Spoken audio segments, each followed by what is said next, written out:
You are looking at Julian's pronunciation guide, where we look at how to pronounce better some of the most mispronounced words in the world, like this other curious word. But how do you say what you're looking for today? Let's learn once and for all how to pronounce the name of this fashion company. Yes, it's part of LVMH, Louis Vuitton. If you want to learn, by the way, more confusing brand names, stay tuned, we've got them all. I'll link to a few for you at the end of this video. So the Italian pronunciation here is the way it'd be said in Italy, Emilio,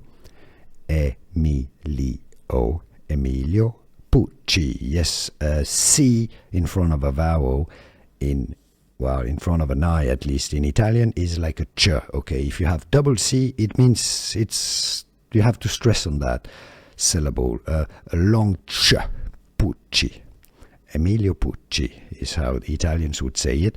Therefore, in English, the pronunciation is similar as Emilio Pucci.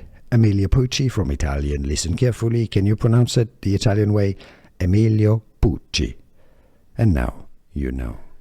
Here are more videos on how to pronounce more confusing words and names too many mispronounced. Like this video if you found it useful. I appreciate your support. I'll see you soon and thanks for watching.